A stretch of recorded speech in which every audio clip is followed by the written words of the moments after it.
Cam Robinson of Elite Prospects. Cam, I just said to Harmon, I'm trying my best not to be bothered by Quinn Hughes not being named an alternate for Team USA, but I'm doing it pretty unsuccessfully. Just your reaction to that announcement today. I'm livid. Thank you. I will not be sleeping tonight. No, I'm not. I of course, the first thing is like, what? Really? Like my first thought was Charlie Mack. I mean, but I tweeted it out there. You don't need a letter on your sweater to be a leader in the dressing room, right? And all these teams are chock full of leaders, guys who wear the C, guys who wear the A for their club teams. It's a short tournament. It would have been nice for him. But at the same time, I mean, like with all the drama that's been going on in Vancouver in the dressing room, it's his first year's game. Like he has to wear that a little bit. That's his room. So maybe it'll be nice not to have to be the first guy out answering questions or one of the first guys out there answering questions after if they lose a game to Canada or something. He can kind of fade away into the background. But, at the same time, I fully expect him to be their best player. So it will be a little funny when their best player doesn't even have a letter, but that's okay. Cam, there's been so many storylines around the Canucks lately. You recently had some reporting around Brock Boeser's future. What's your understanding about where the Canucks and Boeser are at right now? I mean, I reported it there is that teams were offering this up to me is that they fully expect that he'll be available at the deadline. And I mean, like, that's not a big surprise. The only reason that this market hasn't been focused on it is because of everything else that's been going on. All the other noise, right? Is that if you had a guy like Brock Boeser, someone scored 40 goals last year, perennial 30-goal threat, with an expiring contract, and it's been quiet on the negotiation front.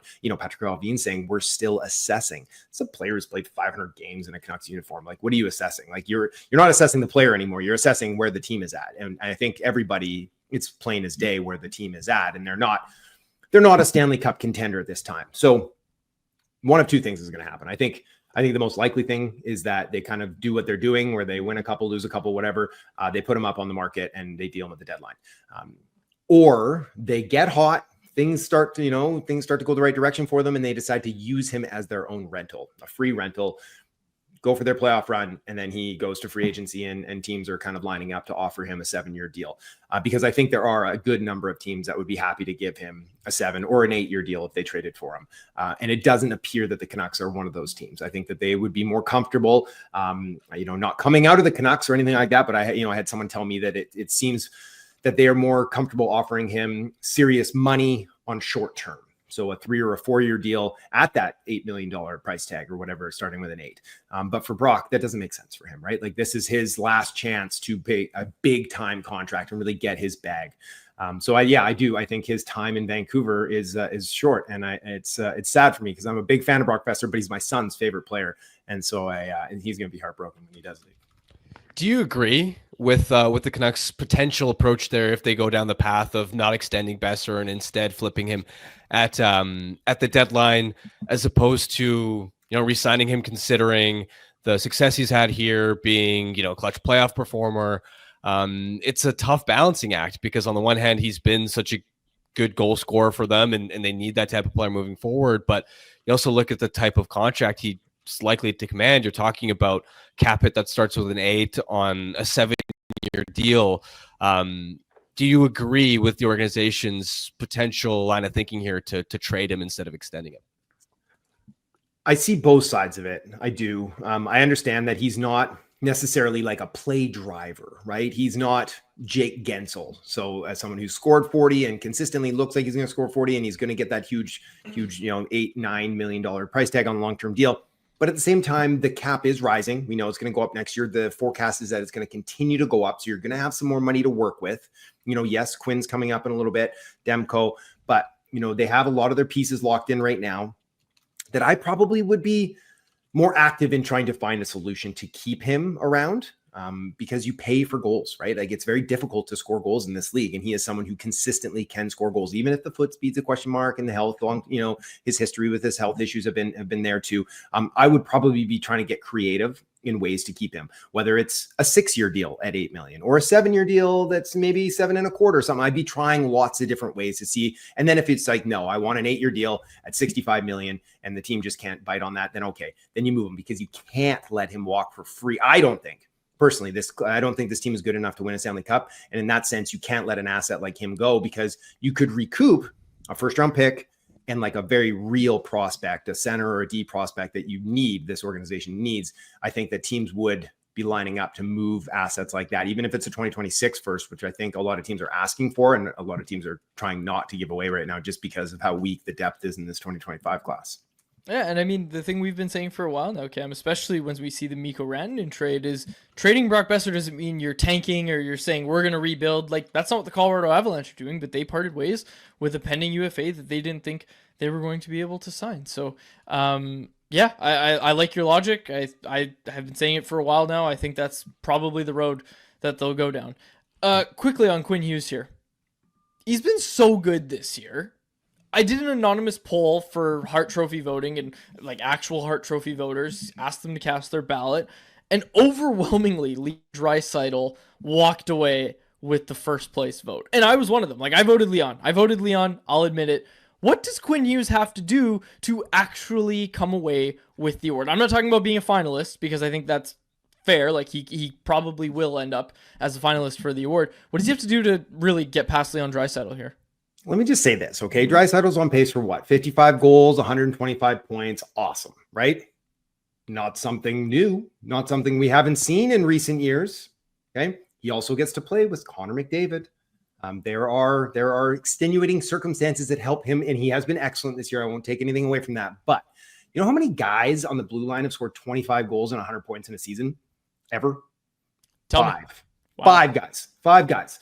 Bobby Orr, Paul Coffey did it a number of times themselves. And then it's Al McInnes, it's Erik Karlsson, and Denny Potvin. I think Denny Potvin was the last one. That's it. So Hughes is on pace to do that right now in like 78 games too, not even in a full season. So if he does what he is just on pace to do, and he can drag the Canucks into the playoffs, it's a no-brainer for me. Like, I don't even think he should just be like, oh, maybe he could beat Draisaitl. I think it's a no-brainer, because yes, there's talent on that roster. They can point out, well, he's got Elias Pettersson, he's got JT Miller, he's got Brock Boeser. They're not playing up to their level right now, right? Connor McDavid's playing near his level. The Oilers are stacked with talent too. I think what he has done this year has been so impressive that it right now he would get my vote even without it. Even if he went a little cold and he ended up with 20 goals and 94 points or something like that, if he could bring them into the playoffs, I still think that he's the Hart Trophy winner. But for him to do it, to legitimately win it, he probably has to beat what his pace is right now too, just because I think Eastern bias with guys not watching, and just like that kind of that noise around that Canucks dressing room, it's been negative. It hasn't been like, look at how great Quinn Hughes is. It's been like, look at how terrible things have been going on in Vancouver. So he'd probably have to outkick that, even 28 goals, something like that, 105, 106 points, which isn't even out of the question, right? Like, especially if he had two good hands. Cam, I want to ask you about Elias Pettersson, and not necessarily from the perspective of all the trade speculation and rumors, but just purely the hockey side of the equation. It's so fascinating to me because through his early 20s, he's proven to be like a 90 to 100 point centerman who can also drive really strong two-way results. And yet the stretch he's had now where he's struggling, this isn't like a 20, 30, 40 game slump. We're talking about since last year's All-Star break, a full 12 months where he hasn't even come anywhere close to playing at the caliber of a number one centerman. Where are you at with Pettersson's game, his potential? What's your confidence level that he can get back to being that 90 to 100 point guy who can also drive really high-end two-way results? I was pretty confident coming into the season that I thought he was going to clap back. I thought he was going to come in and it was going to be like, hey, like, yeah, I didn't play well down the stretch and in the playoffs. And now I'm back and I'm going to assert myself as that number one, take the summer, heal up from that tendonitis. And it hasn't happened yet. And I think a lot of that is what's going on in the dressing room. I think that has played a role for sure. I do really wonder about that tendonitis, how it is, because when you look at like his NHL edge numbers on his skating speed, like last year, his bursts were like some of the top in the league and he had that great high end speed too. And now it's like bottom third of the league. And like, you just don't forget how to skate at 26 years old. So I do wonder about that. And that's not something that really gets better quickly either, or maybe ever. I don't know. I'm not sure about his specific condition, but I do think at 26 years old, and that there's probably 31 teams in the league that believe he can get back to that level, because the interest in him on the trade market is, supreme, and teams are still willing to pay what he is as a career player, not what he has been the last 12 months. So they still see him as basically what you said, Harm, is that he's a 26-year-old number one center who's played at a point a game since he stepped into the league as a 19-year-old. He has the 100-point season. He has 90-point season. He can play at a Selke level. So teams believe that they can get him back to that level. And I believe that he can get back to that level too. I think he's a little enigmatic. I think he can get inside his own head sometimes. He needs someone to light a fire under him, and maybe that person's not supposed to be JT Miller, but he needs something. He needs that boost, or he needs to get that confidence rolling, and things need to get going right for him for that to work. Maybe that's a different motivator behind the bench. I'm not sure, but you're paying the guy 11.6. At the end of the day, he does have to produce. It can't just be like great shot block, great two-way effort, 55 points. That's not going to move the needle. So it is up to him to get out of this. But I would still have a lot more patience. And, if we're sitting here in another 12 months, then my response might be different. Cam, what was your reaction to the Jim Rutherford article from Gary Mason? I mean, it was nothing new. It just, everybody's saying like, oh, he said the quiet part out loud, but it's like, and he's ruining the trade value of some of his players here. Everybody in the league knew exactly what was going on. They've known it for a while, right? The Canucks knew it. They signed both those players anyways, hoping that they could just be mature adults and move past it. And, you don't have to be best friends to be teammates and be in the same locker room. But I think from my perspective is that it's kind of, I think it was maybe his last hope at being like, figure it out, guys. Like this is going to happen. One of you's getting traded. Both of you are getting traded. We're worried we're going to lose Quinn at the end of this anyways. Just shut your mouths and win some hockey games and things might get better. If you play well, things might get better. And I think that I took that as kind of the last ditch hope that maybe we could keep this core together if everyone can just start winning and just put all this stuff in the rearview mirror, and winning solves so many problems. I don't think it's going to work, even though they're on a 3-game streak, and we can call this streak now after 3. But I think that was probably the rationale behind it, because he's been quiet for so long, and then to come out and just say everything, like it was so upfront and honest that there had to be a reason behind it, because it's nothing new other than basically letting the media off the hook for all the fans that were saying all this rift was media driven. That's the only real thing that cleared up for some people, is that, I guess it is a real rift that everybody knew about anyways. Okay, final question from me. You're the draft guy. Maybe too early for this. Give me a name, middle of the first round, that the Canucks should be interested in. Give me my guy, preferably over 6'4". Oh man, I can give you like 5 or 6 guys. Give me 5 or 6 guys. Okay, so if we're picking middle of round 1, this might be a bit of a dream just because the stock is rising. Jake O'Brien. Okay, so he plays for Brantford in the OHL. 6'2", right-hand center. Oh, okay. Right-hand center, okay, 170 pounds, plays hard skill, though. You can just see, you stack 25, 30 pounds on this kid. Like, he has probably the best chance of being a first-line center out of those lottery guys, I think. And his stock is really growing. So there's a real world that he goes, 8 or 9. So if we want to slide down, you want 6'4", how about Blake Fiddler? 6'4", right-hand D, okay, really young for this class, captained the Americans at the Holinka, almost made the World Junior team. He's a player, a really good kid too. Might even be 6'5". I was standing next to him there last month. I'm 6'3", and he's definitely got an inch plus on me.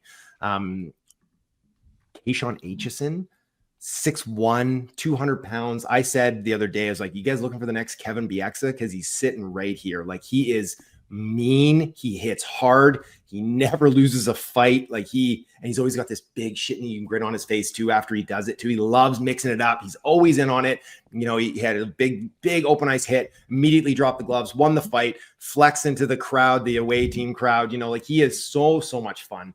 I love him as a kid too. Just a great personality on him. Not the biggest one, but I think he's got enough skill to be a top 4 long term. They come up, Braden Coots, right-handed center again, flashes brilliance, on a not so great Seattle Thunderbirds team. So his points aren't, eye popping, but he's another middle of the first round guy. How tall? How tall? 6 foot. All right.